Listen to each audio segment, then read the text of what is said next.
mean, there's been times the last couple years where you've only had 2 or 3 guys to work with. It seems like you got a few more bodies in the room, and just how has that kind of helped the competition and everything, and where does this kind of this group stand right now in the second week of camp? Absolutely. You know, this for the first time in a little while we've had more than 2 backs here, you know, in camp, and I think we're fairly healthy, and you know, we're doing a good job. I mean, I think the kids are taking all the coaching points and really transferring the information from the meeting room to the field, and it's been good, you know, because Xander's played a lot of football, King's played a lot of football, so it's been good to have them be leaders now for Dylan Downing and Jaquez Cross, really bringing those guys along, and so we're excited to have a lot of capable bodies in there.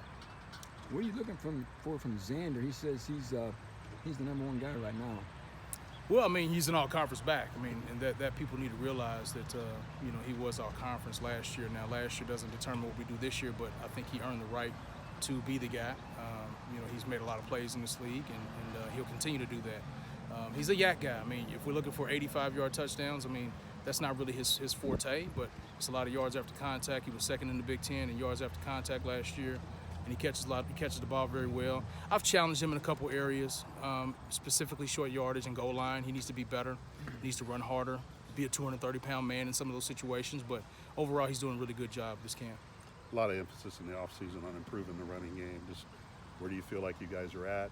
And just what was that offseason like where every day I think you were probably thinking, had some element of the running game you were thinking about? Absolutely. I mean, it's been a collective effort as a staff. You know, it starts with the head coach. You know, he's really taking more of a vested interest in it, and as a unit, we've just spent time on it, studying ourselves, studying other people, how they get the job done, and then having Dylan Downing here, just adding some more experience, and then Jaquez Cross is a different element. You know, just those elements have been able to help us. Obviously, we've repped a lot of plays in the spring, and some in the summer, and now in training camp, so there's getting to be some familiarity from all 3 levels, being the O-line, tight ends, and the running backs, you know, all the various looks that we could see. So I think it's just a familiarity thing, and guys are really working hard and taking it seriously. What are you looking for from Dylan? Just production, him coming in and giving us a spark, and I think what we've seen so far has been very encouraging. I mean, he's a very strong young man. I mean, he breaks a lot of tackles. He's a very physical runner.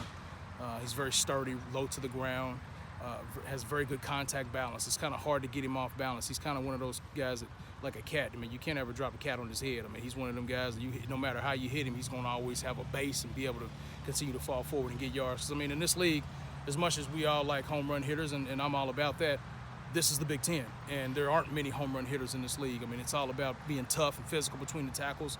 Take your opportunities when you get your chances, and create big plays and get in the end zone. That's the biggest thing we've got to do, is create more explosive plays and get in the end zone. Can Cross be one of those guys that can lead to being a home run hitter? Absolutely, absolutely. And he's got dual threat ability in the sense that he can also split out, and he's probably most natural at receiver right now. He's got the best hands in the room.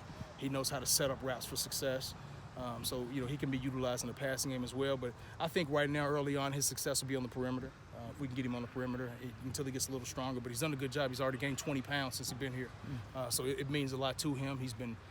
I've been very proud of him. He's done a great job in the playbook. You know, he's rarely making mistakes now. I can see the game starting to slow down for him. So that's been very encouraging. All freshmen gain 20 pounds when they go to college, right? Right. Yeah. It's in 2 months. That's a bit of a jump. But he's done a great job. A little different. Correct. Though, yeah. Correct. Hey, has King regained his freshman form? I think so. I think today, you know, we saw a rejuvenated King. You know, he was really fresh. Looked like he got his feet back underneath him. He started to play with some confidence. I told him he's played a lot of football, so at this stage he should be seeing rerun episodes. And so the game should be happening slower for him. You know, and I think that he had his best day of camp today, and I'm excited about where he's headed. So share a story about James Adams. You guys at Wake Forest at the same time. He said yesterday you guys were on an official visit at the same time. This is true. Yeah. This is true. We met on the same official visit, December 14th, 2000, and this would have been 2002. And I've got the picture I posted and everything, and it's just amazing. And I'm so fortunate to be with him, be reunited with him.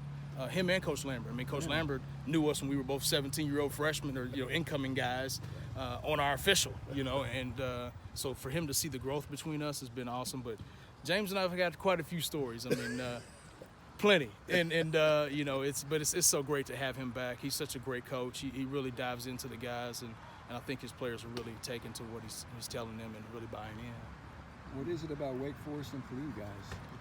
I think it's the black and gold. We just like to keep in the colors. You know what I mean? We like the colors. The colors, they match and they're beautiful.